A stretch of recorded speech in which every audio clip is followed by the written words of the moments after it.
Muy buenos días a todas, a todos. Diputada Eforcina López Velasco, presidenta de la mesa directiva de la Diputación Permanente del segundo periodo de receso correspondiente al segundo año de ejercicio constitucional de la 16ª legislatura del Honorable Congreso del Estado de Baja California Sur. Honorable Asamblea, público presente, medios de comunicación y todos aquellos que nos ven y escuchan a través de Congreso Ahora BCS. Señoras y señores, buen día a todas y a todos. Desde hace unas semanas, sectores de la población vinculados a la derecha política mexicana, como la Unión o Asociación Nacional de Padres de Familia, el AMPA por sus siglas, a partidos políticos como Acción Nacional, a medios nacionales de comunicación como televisoras como TV Azteca, es decir, aquellos sectores asociados a la ideología conservadora de este país y aliados a medios y periodistas de los estados afines a esta posición, han orquestado una sincronizada campaña en contra de los nuevos libros de texto. Aquí tenemos dos que hicieron el favor de prestarme unos maestros revisados, uno que son nuestros saberes y proyectos de aula, que luego los comentamos. Decía, han orquestado una sincronizada campaña en contra de los nuevos libros de texto gratuito con el propósito de desacreditarlos e incluso en una posición francamente medieval, actores como el dirigente nacional de Acción Nacional han llamado a la quema de estos libros, tal cual imitador de Hitler, quien en 1933 llamara a la quema de libros no alemanes y después de la quema de libros llamó a la quema de personas. Eso es lo riesgoso de aquellos que instalados en ese espíritu ideológico conservador pueden escalar no solamente pidiendo quema de libros, sino también quema de personas, como lo hizo Hitler en el Holocausto judío. Llamar a la quema de libros no alemanes y que se concretó con la incineración de 25,000 volúmenes de esos libros no alemanes.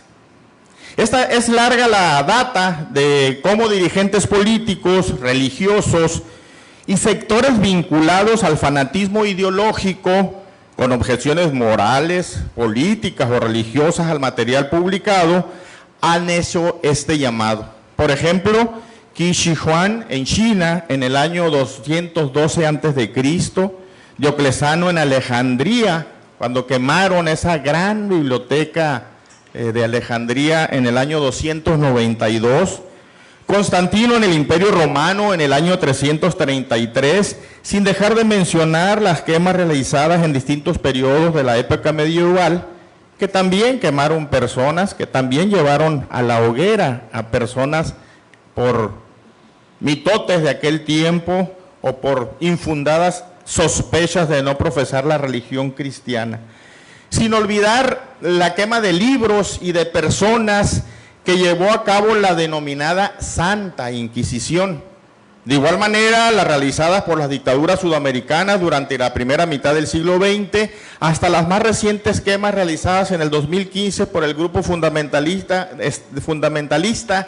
Estado Islámico ISIS. Hago esta apretada e inacabada relación de estos hechos ominosos para alertarnos de los alcances y las consecuencias de permitir, sin objetar, estas acciones de intolerancia y fanatismos absurdos que hoy, y a propósito de los libros de texto, encabeza y orquesta un individuo oligarca de nombre Claudio X González, hoy jefe de facto de los partidos políticos del denominado Frente por México. Los que hoy representan a estos grupos son herederos del conservadurismo, que en una incesante campaña contra los libros de texto, desde su creación por el poeta Jaime Torres Boder hace 63 años, han intentado eliminarlos, con las mismas falacias de siempre, y como decimos coloquialmente, tratando de asustar con el petate del muerto. Ahora hasta las llaman que son libros comunistas.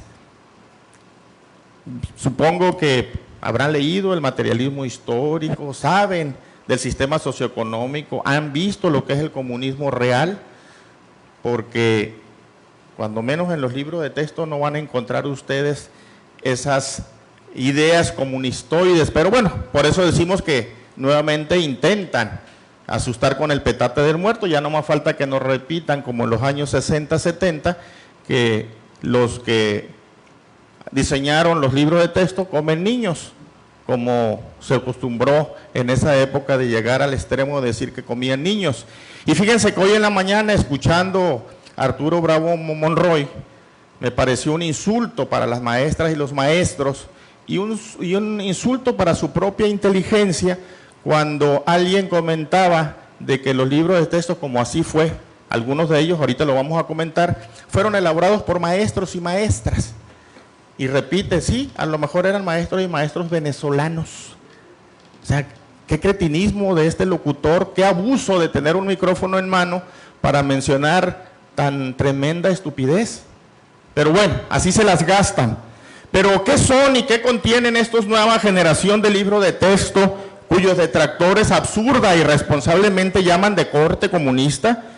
Diseñado, dicen, sin consulta a profesores y especialistas, afirman sin fundamento alguno, difusores de una ideología alienante, vociferan otros. Pero veamos, los libros de texto, en primer lugar, no pueden analizarse en forma aislada, sin que necesariamente tengamos que vincularlos con el plan de estudio y el programa respectivo, denominado sintético, y más, sin tener en consideración el plano en que adquirirán concreción curricular, que es el programa analítico que habrán de elaborar los docentes en codiseño con el programa sintético. Sería exigirles mucho que se pusieran a leer estos materiales para que pudieran entender. Solamente hablan desde una posición de oportunismo y de raja política y de una filosofía ideologizante de querer plantear una sola visión del mundo. Empecemos por el plan de estudios. El plan de estudios de la educación básica, con su marco y estructura curricular, da cumplimiento al carácter incluyente y participativo dispuesto en el artículo 3º constitucional, que establece: el Ejecutivo Federal determinará los principios rectores y objetivos de la educación inicial, así como los planes y programas de estudio de la educación básica y normal en toda la República. Para tal efecto, considerará la opinión de los gobiernos, de las entidades federativas y de diversos actores sociales involucrados en la educación, así como el contenido de los proyectos y programas educativos que contemplen las realidades y contextos regionales y locales. En este primer párrafo del artículo 3º ya se advierte y vislumbra una de las características no solo del plan de estudios y de los programas sintético y analítico, sino de los libros de texto: el carácter contextualizador que considere las realidades regionales y locales. Véase, por ejemplo, los libros de textos de proyectos, como son el de proyectos comunitarios, proyectos escolares y proyectos de aula, que además habría que agregar que estos 3 libros de los 5 que tendrá cada uno de los grados y fases de la educación básica fueron elaborados prácticamente e íntegramente por profesores y profesoras que en su momento fueron convocados para este efecto mediante convocatoria pública y abierta, y quienes recibieron esta capacitación y acompañamiento por académicos y especialistas en la materia, precisamente para que estos materiales surgieran desde la realidad pensada y vivida por sus propios actores, los docentes. Así, un primer desmentido para quienes sostienen irresponsablemente que los libros de texto fueron diseñados sin consulta. Afirmarlo es una falta de respeto al magisterio, a los docentes que durante meses dieron parte de su tiempo, esfuerzo y capacidades en su elaboración.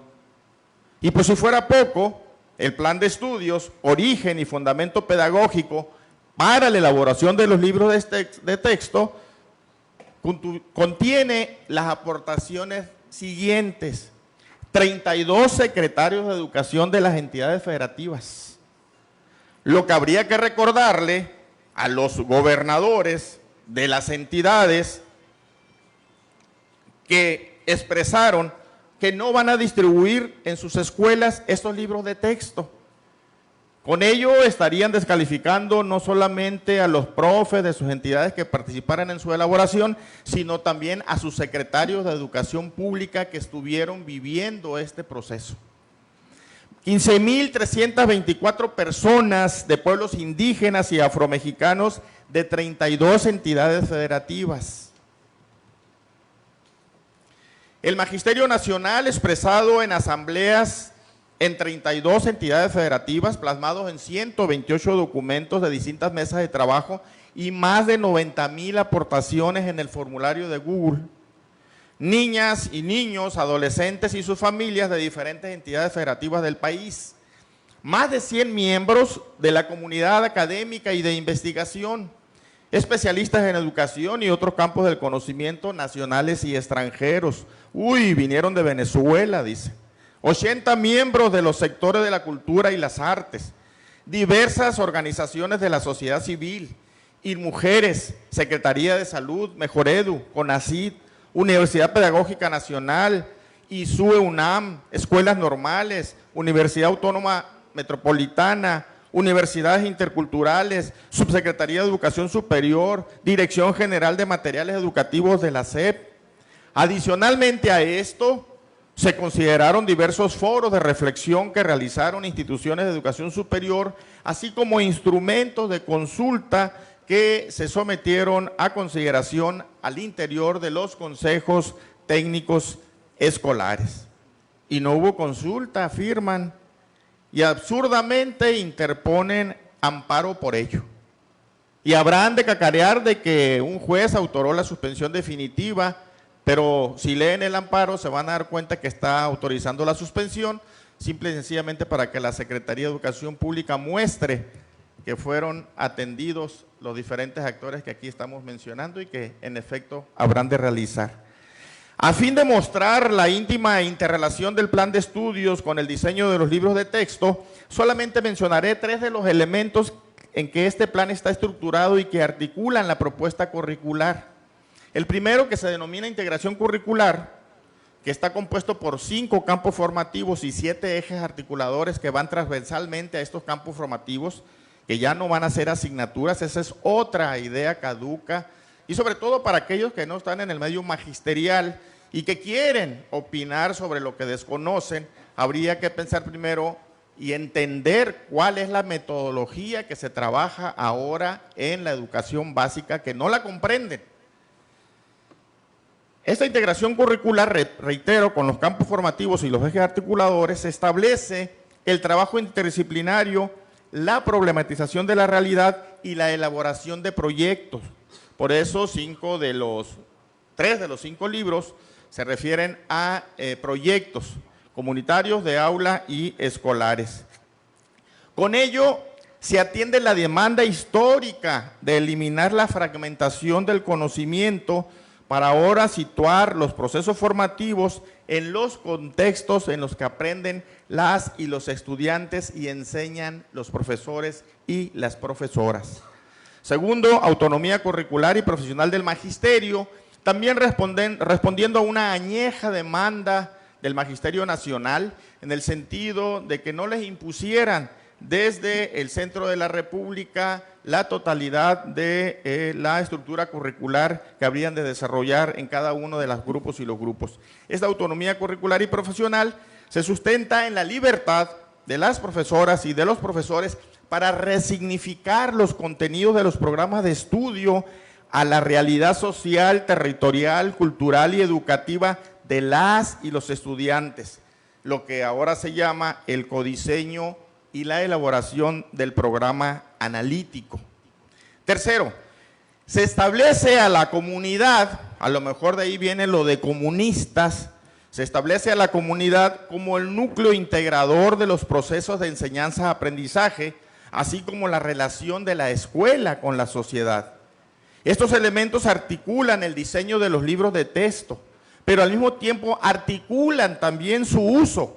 De ese modo, el currículo es un todo integrado con diferentes niveles de concreción y articulación del plan de estudios, los programas de estudio y los libros de texto, que buscan aterrizar las intenciones educativas propuestas en las diferentes fases y grados de la educación básica con el propósito de hacer efectivo el derecho a la educación de las y los estudiantes. Así, los libros de texto de esta nueva generación son auxiliares didácticos para el trabajo docente, instrumentos que no pueden considerar su abordaje y su uso en forma aislada y lineal. Quienes critican a los libros que porque no hay matemáticas, que porque no hay español, bueno, no solamente mienten, sino que están instalados en los libros que incluso de esta generación pasada de la reforma del 93 ya se establecía la no linealidad de los libros de texto.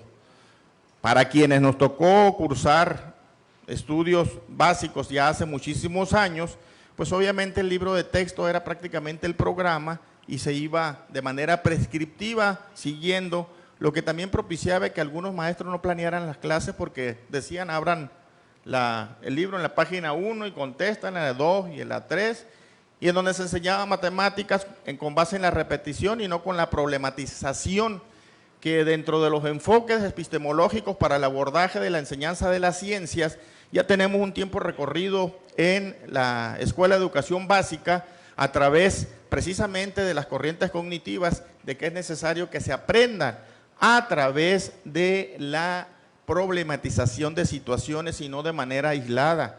Ya no es posible que se pongan a hacer los números del 1, el 1 hasta el toque, ni que se llenen planas de divisiones o restas sin sentido, ni que se nos enseñe la raíz cuadrada, que para muchos ahorita preguntarán, ¿para qué demonios me sirvió quebrarme la cabeza con la raíz cuadrada? Porque la aprendimos de esa manera, aislada de todo contexto y problematización que nos pudiera ilustrar cuál era su utilidad. Así no pueden considerarse su uso en forma aislada y lineal sin considerar la necesaria articulación entre el plan de estudios, el programa sintético y sobre todo el programa analítico elaborada por las y los profesores. Esta nueva generación de libros de texto deja atrás la consabida estructuración de estas materias a través de campos disciplinarios o como comúnmente lo conocemos, como materias o asignaturas, español, matemáticas, etcétera, sin que esto signifique, como lo han venido planteando sus detractores, que no se estudien estos campos del saber, sino que de acuerdo a la propuesta curricular articulada en el plan de estudios, programas y libros de texto, su abordaje no será fragmentado, sino holístico, integrado a un proyecto que problematice y recupere los contextos en el que se desenvuelve el alumno, alumna, los docentes y los padres de familia. Son 5 los libros de texto que en cada grado de la educación básica y fases habrán de trabajarse. Insisto, articuladamente, sin una secuencia lineal y mucho menos en forma aislada como antaño. 3 de ellos relativos a proyectos, reitero, comunitarios, escolares y de aula, uno denominado múltiples lenguajes, en el que se habrán de conocer los diversos códigos y señales de los que los seres vivos utilizan para comunicarse. Otro más cuyo título es Nuestros Saberes, este es el de 4º grado, muy bonitos libros, por cierto, Nuestros Saberes y Proyectos de Aula, los que tenemos aquí.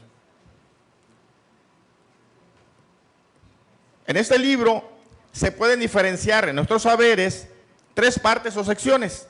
Exploremos, dirigido a alumnas y alumnas, profundicemos para maestras y maestros, y situaciones para aprender en familia, con el cual se busca reforzar los contenidos en el marco de la colaboración familiar, padres y madres de familia, que de igual forma pueden profundizar en los contenidos de aprendizaje que se desarrollan en clase, descargando la información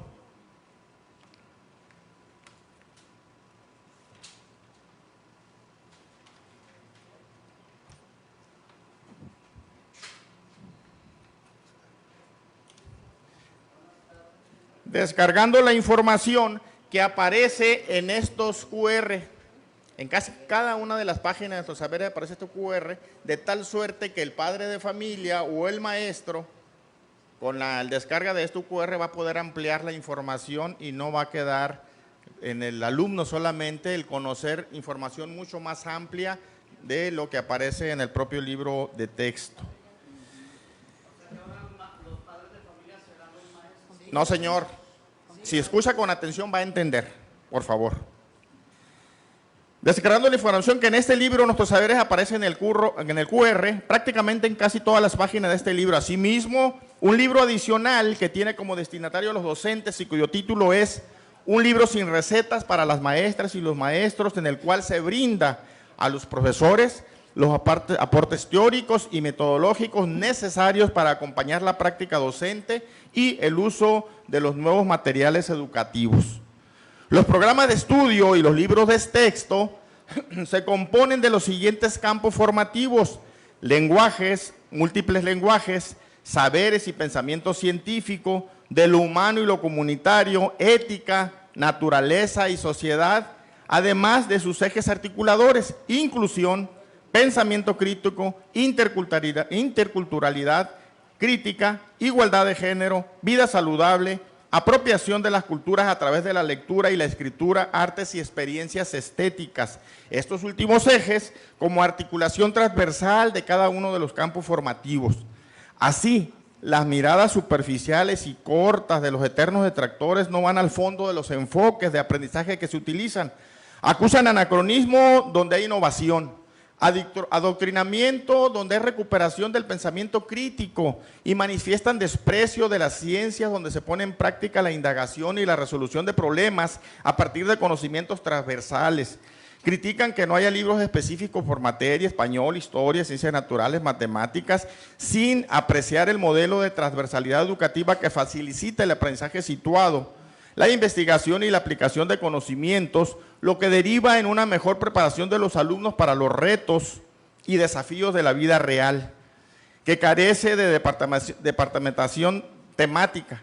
Ya no se segmentan áreas de conocimiento para enseñarle como lo que tradicionalmente se llamaban materias, sino que se busca indagar activamente sobre ejes que la conecten entre sí para lograr una mejor integración del aprendizaje, incorporando al mismo tiempo valores cívicos y éticos para desarrollar una nueva relación entre escuela, comunidad y entorno social y ambiental. Creo que es necesario leer antes de opinar. Leer no hace daño, los prejuicios sí. Finalmente, para que quede aún más claro para aquellos que no comprenden la nueva metodología para el trabajo docente, ya no basado en la departamentación de materias o asignaturas, sino en el aprendizaje situado, problematizador, contextualizado y abordado a través de proyectos, sin que esto signifique, como lo han pregonado, que no se estudie matemática o español o ciencias sociales o ciencias naturales.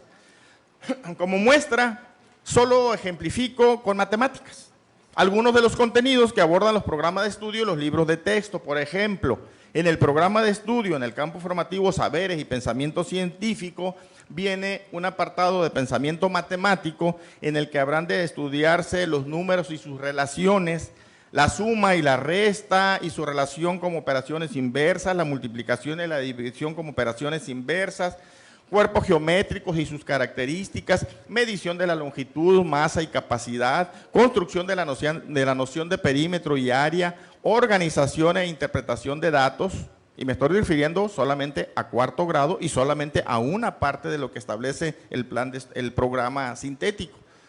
Además, en los libros de texto, Nuestros Saberes y Múltiples Lenguajes encontrarán en el campo de la matemática de cuarto grado actividades para aprender el registro de datos, elementos de una gráfica de barras, simetría y ejes de simetría, figuras geométricas, propiedades de la materia, vértices, ángulos, geoplano, retos matemáticos, multiplicación con líneas y puntos y otras más. Nada más es un ejemplo. Y finalmente, quiero cerrar con una analogía, una parábola, como ustedes lo quieran interpretar, de una situación que ejemplifica precisamente la forma, a lo mejor de manera burda, pero un poco más entendible, del trabajo integrador. Cuentan las historias, y ustedes saben que en las escuelas hay supervisores, o van supervisores, cada tanto tiempo, revisan la parte administrativa, pero también acuden a los grupos a poder evaluar, supervisar, dar seguimiento al trabajo de los docentes. Y cuentan que en una ocasión un supervisor entra a una escuela primaria, pasa por un grupo y se da cuenta de que los niños traen un alboroto y la maestra está sin saber qué hacer, porque los niños brincan para allá, brincan para acá, y dice, bueno, ¿qué está pasando en este grupo? Pasa el supervisor y le dice, maestra, ¿qué pasa con su grupo? Dice, es que no logro captar su atención. El supervisor mete su mano al saco, porque iba muy de saco el supervisor, y se encuentra un corcho. Saca el corcho y lo muestra a los alumnos y le dicen, ¿saben qué es esto? Un tapón de una botella, profe. Sí, pero ¿de qué está hecho? De corcho. Ah, muy bien. ¿Saben ustedes qué es el corcho? Y algunos niños levantan la mano, otros no. A ver, en su diccionario busquen de qué está hecho. Y ya, de una planta fulana de tal. Ah, ok. ¿En dónde se da esta planta? Pues creemos que en tal estado. Saca, a ver, maestra, alcánzame el mapa de la República Mexicana, vayamos a ese estado de la República. ¿Cuál es el ecosistema que aquí predomina? Si llueve, no llueve, etcétera, etcétera. ¿Cuál es la historia de este poblado donde fabrican el corcho, donde extraen el corcho? Y empieza a ver cuestiones de historia. ¿Qué figura tiene este corcho? De una pirámide, profe. ¿Saben ustedes cómo podemos obtener el volumen de este corcho o de una pirámide? Y ahí empieza a integrar diferentes ámbitos del conocimiento a partir del pretexto de un corcho. Y le dice a la maestra, pues bueno, maestra, ahí está la forma en que usted puede jalar la atención de los alumnos, integre, no aísle, no fragmente el conocimiento. Ahí le dejo el corcho y le deja el corcho. Pasa un mes y regresa el supervisor nuevamente, pasa por los salones y cuando voltea a ver el salón de la maestra ve que están peor los chamacos brincoteando de un lado para otro. Entra al salón y le dice, maestra, ¿qué pasó? ¿Por qué sus alumnos están con esa inquietud? Ay, supervisor, dice, es que se me perdió el corcho. Yo les diría a estos detractores que encuentren el corcho, que lean, que aparezca el corcho, para que puedan entender realmente cuál es la dimensión de estos libros de texto. Así como la maestra que no entendió que el corcho era un pretexto y que el asunto era el aprendizaje y la enseñanza integradora y contextualizada, de esta misma manera yo hago un llamado a quienes se oponen ideologizantemente y también con interés político debido a los tiempos que estamos viviendo, a que encuentren el corcho. Al final platico con usted. Ahora, al final platico con usted, permítame y respéteme, que yo lo respeto a usted y lo he estado respetando. No acepto respuestas. Con el favor. No acepto respuestas. Bueno, por otro lado. Estamos en una sesión, por favor, guarde orden, compañero. Miren, de paso, voy a tocar otro tema que me parece importante porque casi estoy seguro que habrán de venir también críticas, pronunciamientos, puntos de acuerdo, rasgado de vestidura y un mundo de cosas en relación a los cortes programados que está llevando a cabo la Comisión Federal de Electricidad.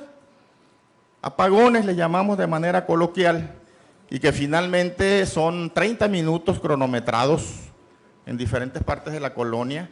Y ciertamente enfrentamos este problema y los enfrentamos porque las proyecciones han rebasado el crecimiento de la población, pero no solamente en términos numéricos, sino también, ustedes saben, que el INEGI acaba de publicar sus resultados y tiene que ver también con el índice de desarrollo humano y en el que se planteó que alrededor de un 10% ha aumentado el poder adquisitivo de las familias mexicanas y que La Paz, por primera vez, desbanca a la Ciudad de México como la ciudad en primer lugar en desarrollo humano, lo que significa que además de crecer la población, también ha crecido el poder adquisitivo y con ello la adquisición de satisfactores, entre ellos electrodomésticos y por supuesto aires acondicionados.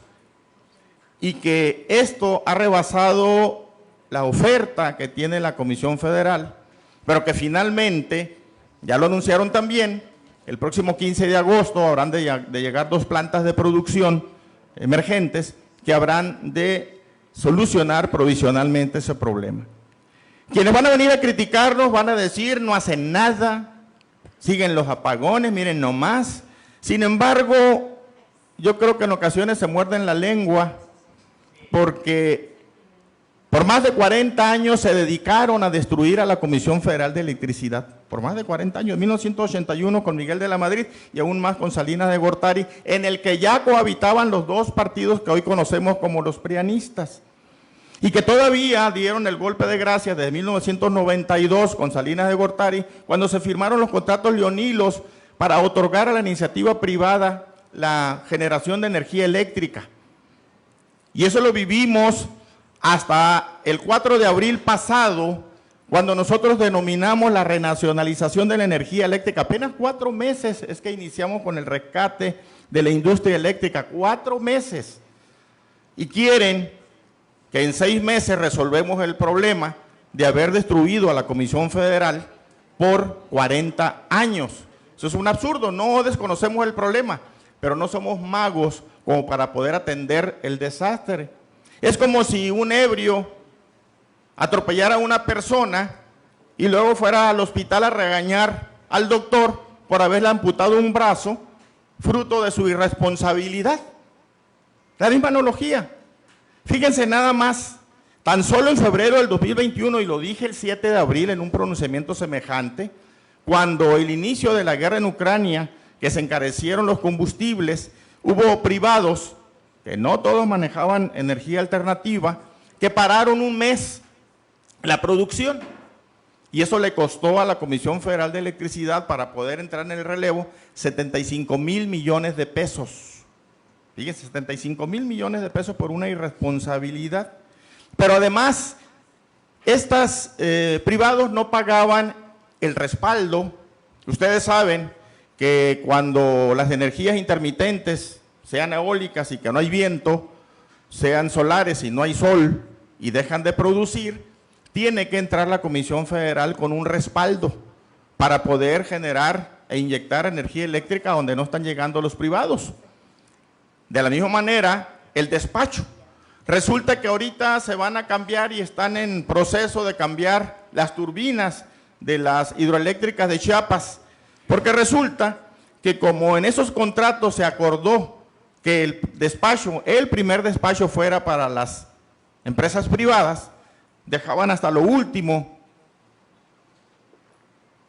a la Comisión Federal de Electricidad, lo que hacía que no todas las turbinas de las hidroeléctricas funcionaran porque ya no tenían para generar energía, porque el despacho le había sido ganado por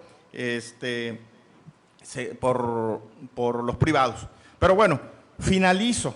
10,000 millones de pesos por año se dejó de entrar a las arcas de la comisión en virtud de que estas empresas no pagaban ni el respaldo, ni el despacho, ni el porteo, que es el uso de las líneas de transmisión pertenecientes a la Comisión Federal de Electricidad. Entonces, ahí les dejo la tarea de que finalmente no vengan aquí a querer regañar al doctor por amputar el brazo de un paciente atropellado por un irresponsable. Gracias.